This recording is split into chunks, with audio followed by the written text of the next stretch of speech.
literally just heard my intro end. I was in the process of getting my snacks together, but we're here anyway, and we are here for a match preview of Arsenal versus Dinamo Zagreb, or Dinamo Zagreb, however you want to pronounce it, in the Champions League. You know, it's been a while since we last played in the Champions League. You know, the last game that we played was against Monaco, but we're back, and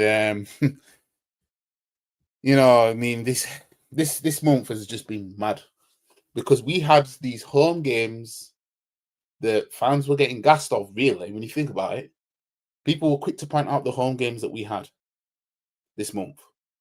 Yeah, you know, we had Newcastle at home in the cup, Man United at home in the cup, Tottenham at home in the league, Aston Villa at home in the league, and we only managed one win out of all that. You know what I mean? And one win out of all that. There might as well have been away games at this point.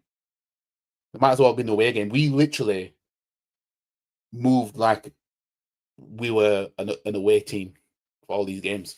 You know what I mean? What the fuck, y'all? God damn! I mean, who fighting for the title does that? You know what I mean? Long intro settings, YG Live. Yep. Zagreb were 3-2 down to Bayern and almost made it 3-3 before they got panned 9-2. Jesus Christ. Oh, that was early on in the Champions League, wasn't it? Or was it Zagreb that Bayern smoked? Well, my score prediction for this game, you know, we're going to get into that anyway. But yeah, Zagreb haven't played since 22nd of December. Oh, so they got their 2-2 bit of winter break. Well, that's even more of no excuse. I swear, if we don't beat this side now, you know what I mean? I don't know what's going on over there. You know what I mean? In these other leagues. But fam, I swear, if we don't register 3 points in this game, it's going to be arms house down there. But then again, what will it matter, will it? Because, you know, the Arteta's nut riders, they're going to be all on it, saying, oh, it's a project.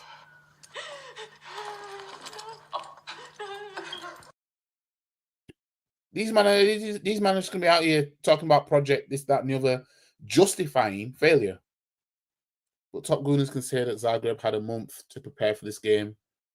Yeah, they'll probably come out and say that, won't they? Right, I'm gonna go and get my snacks, and then I'm gonna come up and then I'm gonna read the I'm gonna read into this, and then we've got injury news update. So I'll be right back in 2 seconds.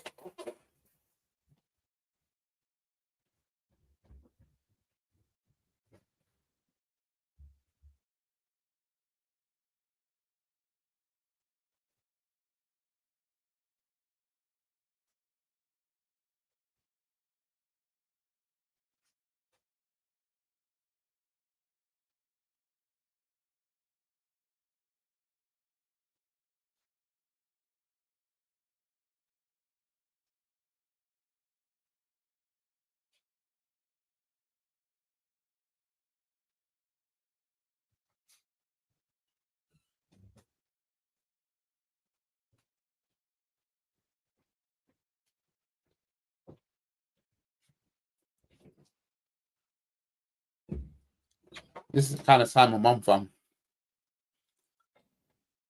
Blueberries and walnuts. Can't beat it. Anyways,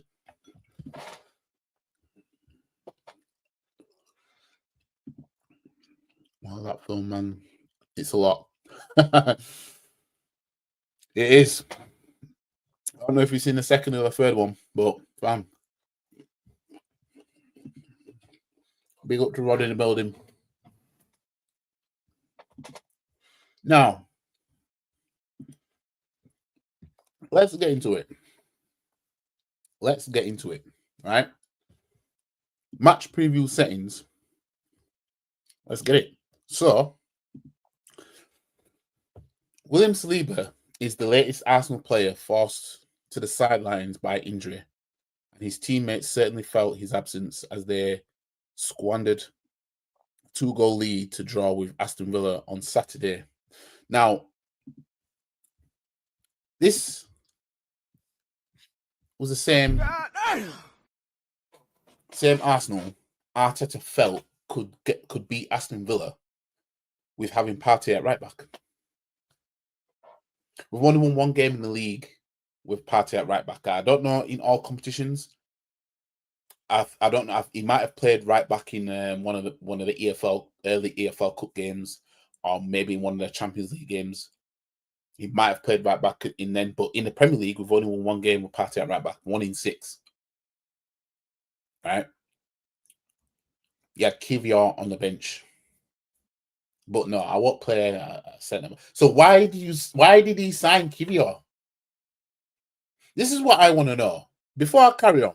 Right? Before I carry on, why did he sign Kivior if he's not going to play him in a game where a centre back's going to be missing for the game? So why did he not start Kivior? It doesn't make sense. This is what I mean about this guy. And actually, I forgot to. It's not. It won't be. Oh, it is in here. Let me go bring it up in here. I'm gonna put it in the overlay, right? And I'm gonna show you guys in a second. Yeah, see, that's what I love about iCloud and all that shit. Anyways, let me just carry on because I'm gonna end up ranting all night before getting on with this. Manager Mikel Arteta slammed his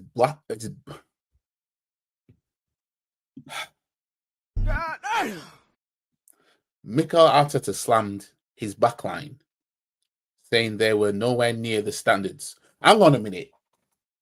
Get the fuck out of here, right? Man slamming the backline. Who did you choose to play? You chose to play Partey at right back, to put Timber at centre back, to have Gabriel and then Lewis Skelly. Fam, you chose that. He chose that. You could have put Kivior at centre back and left Timber at right back, and have our best midfielder, Partey, in the midfield where he belongs. Now man's saying, oh, it's back on, mate. No, fam. You chose to put them there. Because Partey was the one who lost his man. Partey was the one who didn't close down the cross for the first goal of Villa's, fam. Now man's out here talking about slamming backlines and shit. Nowhere near standards, mate. I wonder why. Goofiness. I told man about this guy and his goofiness, and he'll keep doing it. And I'm going to show you guys, because you guys have heard me speak about it plenty of times, but when you see it, when you see the list and you can spot the goofiness, I think that speaks a heavier volume than what I could. But we'll get into that. But this guy is talking about nowhere near standards. Yeah, because you play players out of position that aren't good at being that player, fam. You know what I mean? Lewis Skelly is one of the anomalies. A midfielder, but he's at left back, and he's doing a good job. You see, Arteta would want every single player to be able to do that.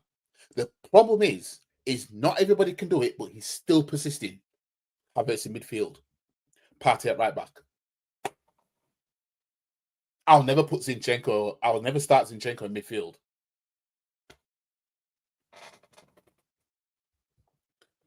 His regard has kept UEFA Champions League high 7 home clean sheets since the start of last season, but managed just 1 in their last 9 across all competitions. And the thing is, you would think looking at that, oh, Arsenal got a shout at Champions League then. Nope. Because when knockouts come in, look at Bayern Munich last season. When the knockouts come in, trust me, I think, right, in the next round, when the league phase is done, I reckon we're gonna get a side that we should beat easily, and we'll get knocked out. You know what I mean? The Gunners should be confident of steadying the ship in the Champions League as they look to tighten their grip on the top 8 position won 4, drawn 1, lost 1. Arteta's men are yet to concede a goal from open play in the competition this season. One conceded from open play? No, there were penalties, weren't there? They were all bloody hell. But again, that's going to get people excited. Oh, no, we can win Champions League because of that, mate. Watch the next round. Watch what they do. Watch what they do. They'll just do what people expect and what we're used to seeing after all this. Remember last season? We didn't concede at home in the group stage of the Champions League. Bayern Munich come to town after we scraped past Porto. Oh, yeah, 2-2. All right, I'm going to try and get through this bit, but I just keep getting triggered by shit that I'm seeing, right? But I'm gonna carry on. Let's concede a goal from open play in the competition this season, while they also boast the most Champions League home wins since the start of last season, 7. Don't give a shit. Anonymous statistics for upcoming opponents, Dinamo Zagreb. The Croatians are unsurprisingly big underdogs as they desperately cling onto a place in the knockout playoff positions. This will be Dinamo's first competitive game in a month, but their winter break came at a good time as they had just won 1 of their previous 8 matches across all competitions before the pause. You know what? It would be very Arsenal to not beat this side after all that. Like a 0-0 draw or something. That would be so Arsenal. Bare chances. Havertz can't score. Nobody can score. It'll be just, oh my days. You just don't understand how much is really written in the stars for something like that to happen. Crying to me, and I'm not having it. That prompted a high-profile managerial appointment in Nenad. Oh, that made me jump. I can't say that name. In fact, Siri can help me out. Siri can help me out. Let me get Siri to read that. Hold on. Speak. Nenad Bjelica. Nenad Bjelica, whatever. I don't know why Siri sound like that. That's not the voice I chose. But anyways, replaced by Ballon d'Or winning Italian defender Fabio Cannavaro in the dugout. He's tasked with guiding Dinamo to a first ever away win against English opposition in the Champions League, drawn 1, lost 3. But his squad may retain quiet confidence since they have won their last 2 road matches in this competition. More than they managed in their first 25 such outings in this competition. Won 1, drawn 3, lost 21. So obviously we know that we've got no Saka, you know. So the players that will not play: Jesus, Saka, Saliba, Tomiyasu, and Ben White. They're not playing, although it's rumored that Ben White and Tomiyasu will be looking to come back soon. So we're going head-to-head actually. So the last 5 matches, Arsenal have won 1 of the last 5 in all competitions. Arsenal have won 1 game in the last 5 in our competition. Just help me to understand. That 1 win was Tottenham. You see why I said if we don't beat Tottenham, it ain't going to hurt me that bad because it accelerates Arteta's exit further, right? But he happened to get that win, didn't he? You know what I mean? As long as we don't lose to Tottenham FC, basically. But anyways, Zagreb have won 2 of the last 5, losing 1, drawing 2. We drew 2 of our last 5, losing 2.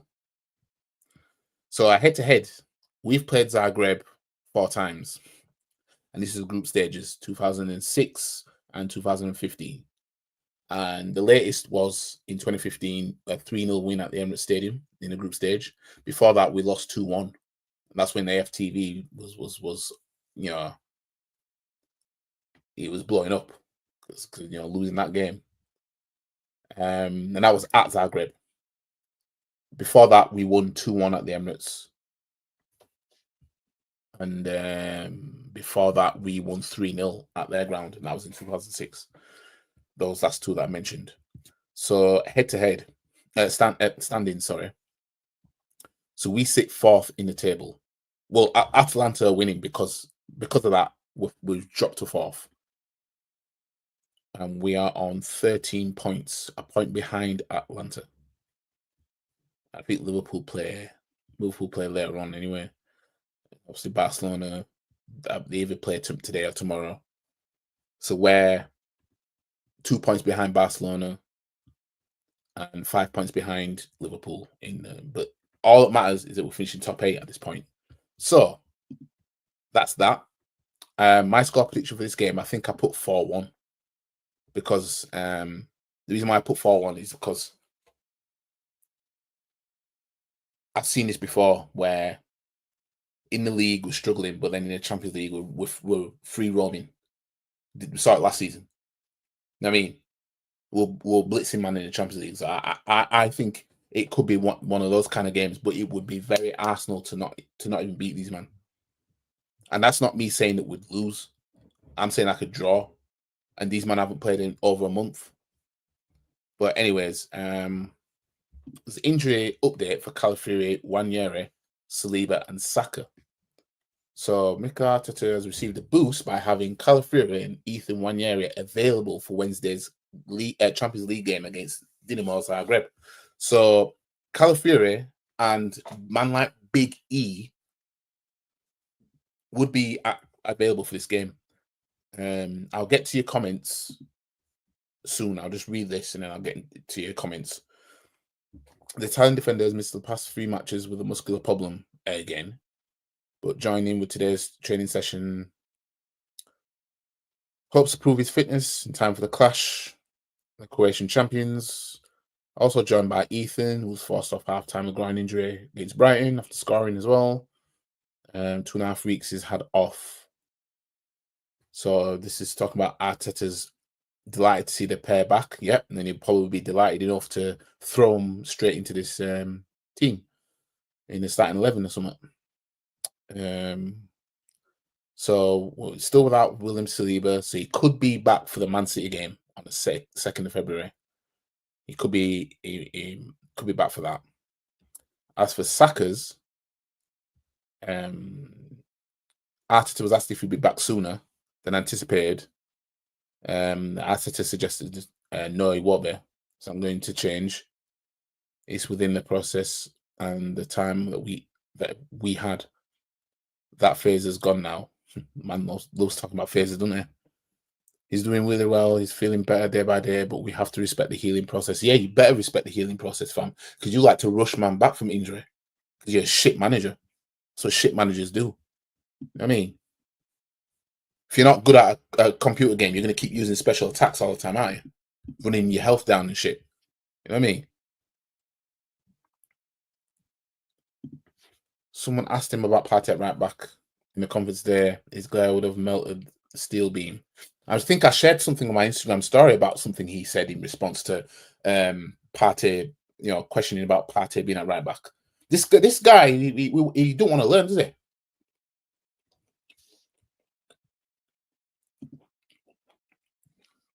I'm in the back line. Pause, bro. I forgot to add a pause. Big up to Kurt. Bye-bye walk. He's off to AC Milan. Walker out, Victor Reese in. I don't know who Victor Reese is. I don't know how good he is. I think I've heard the name before. That's going to win their next 3 games coming up. So that's Dinamo Zagreb, Wolves, and City. City will win the Champions League. Watch. I asked AI who they think would win the Champions League, and she said that City were the favourites, basically. Said she can't say who would actually win it, but the favourites are these, and City were the favourites. I think Liverpool were like 3rd, 4th in, or something like that.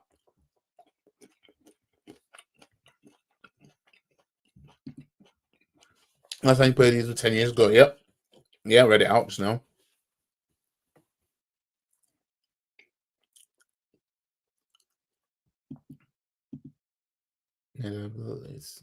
Oh yeah, that was me reading out the thing, wasn't it?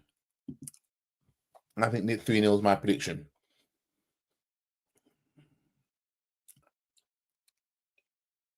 Based on how we are in the Champions League, like not conceding goals at home, 3-0 would make more sense than 4-1. It's just that if we go 3-0 up and we go chase the fourth goal, you know what I mean? We could slip up and concede that one goal, you know what I mean? And then get that goal. This will be an easy game. Well, I mean,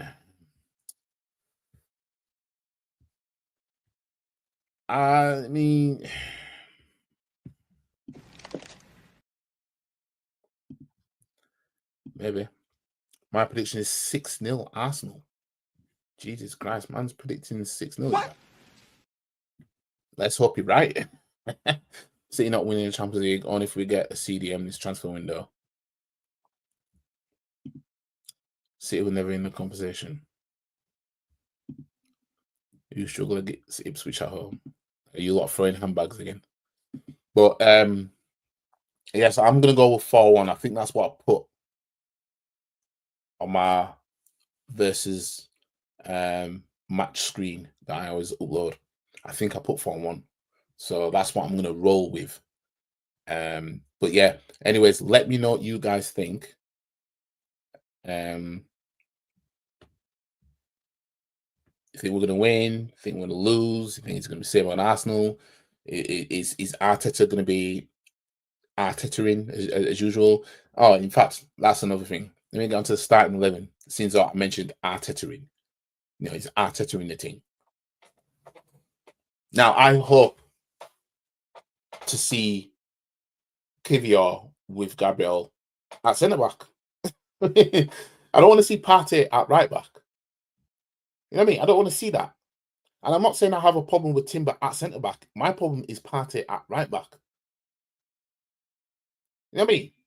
I would rather him play a youngster, just like he did Skelly. I'd rather him play a youngster at one of our right-backs. I'd rather him do that. Literally would rather him do that than doing this.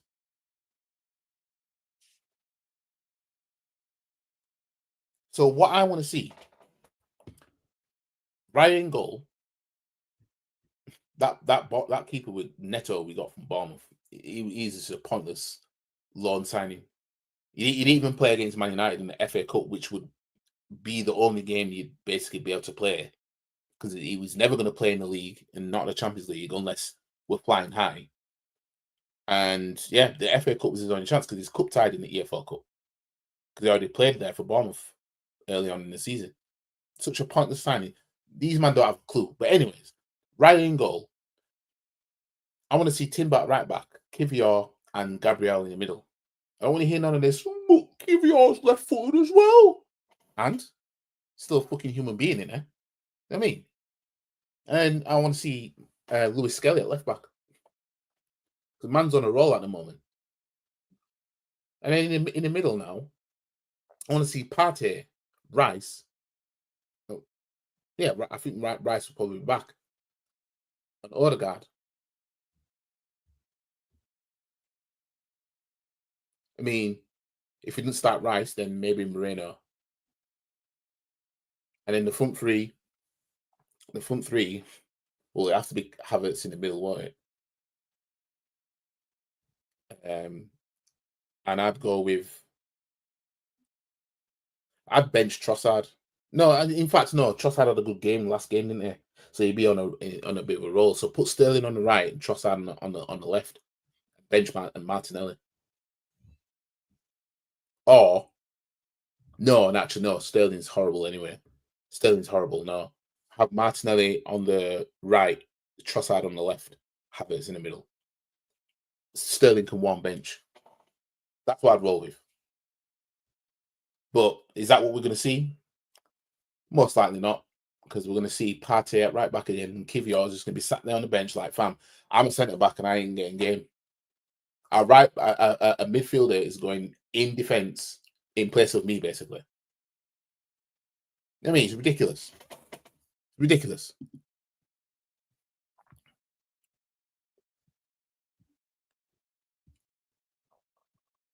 You lost still, and you lost 7 games in a row. It should be an easy game, but this is Arsenal Football Club we're talking about here. Yeah. Everton had a game in Dinamo Zagreb. Must win, yeah. I mean, this is our last home game of the month now. You know what I mean? All these home games, and we got 1 win. Ridiculous. Ridiculous. Raya is overrated. He's too short. That's what he is. It's too short. You know what I mean? Never felt comfortable about us having a keeper that's only 6 feet tall. It's not tall enough for a goalkeeper. You know what I mean? I remember a man like Ospina. He was only 6 foot. He was all right, but he wasn't going to take us to the next level. You know what I mean? Man like David Ospina. When is Arteta getting sacked? Hopefully soon. If Pep starts Savinho against us, we're getting cooked. Savinho plays on the left now, doesn't he? So, well, if Partey's in my right back, I mean, Partey's not a bad tackler, but being a fullback is just not. It's not him. Ramsdale is better than Neto, I think. I haven't really looked into Neto, and obviously he was at Bournemouth, but yeah. Did you see Fabio Vieira is back? So is he actually back then? He's actually called him back, because it makes sense calling players from loan back. It makes sense at this point. And I was there. I was thinking there's a player in Fabio Vieira. I'm just thinking, if you give Kivior and Fabio Vieira a run of games, right? Just give him a run of games. Play him in every game going forward. I think you will eventually see something. It's just that the how quick you're going to see it. The thing is with Kivior is he'll have 1 good game here and he'll be absolutely shit here. That's the problem. That's what keeps him out of the team. Raya's the best keeper in the Premier League. Messi's taller than Raya. He's not. Messi's 5'7". We should call back Reece Nelson. Better than Sterling. But then again, if he does that, then it's going to send a message to Sterling. Oh, why am I here then? You know what I mean? He wouldn't do that. Arteta ain't that ruthless. You know what I mean? But once Sterling's loan's up, we better not bother trying to extend nothing, sign him nothing. I know Chelsea will most likely get rid of him, but don't even think about it. You know what I mean? Anyways, I'm gonna come off here anyway because I'm gonna, you know, we've got another episode to get through, which is episode 4, I think it is. Unbeaten start, FC 25. So I'm gonna come off here, and then I'm gonna go straight onto there. So yeah, that's why I did this match preview as early as I did, because I knew I wanted to do a little bit of FIFA streaming. So phase 2, we go again. You know what I mean? Unbeaten start, and we just get prepped. So yeah, I'm literally. Oh, it's episode 5. We're up to episode 5. So the go live button's right there. In fact, oh no, I can't show you because the background. The background is what the hell? Oh my days! This was hooked on earlier. There we are. Resume continuity. Oh, have I? Ah, my bad. My days. But anyways, guys, this ain't staying on there now. My phone's not staying on there. It's because it's case. But anyways, I'm gonna I've got my iPhone in my hand because it was on top of my laptop because I've used my iPhone as my webcam for today. But and yeah, he should be sacked for Sterling, definitely. But anyways, I'm about to go live again. Well, I'm gonna post the clips from this. So give me about 15 minutes and I'll be back. But yeah, anyways, catch you guys in the next one. Like the video, share the video, comment, subscribe. I won't be doing a watch along for this game, but I'll be back for the match reaction. I don't think I'll do the match reaction live. I'm going to be away tomorrow, but we'll see anyway. But anyways, I'll see you in the next one. Peace. And if anyone wants to have a come at me, come and find me. I'm in the car park now. Because I'm a black belt in karate. Stop the cap. Come and have a pop. I don't think you have the facilities for that, big man.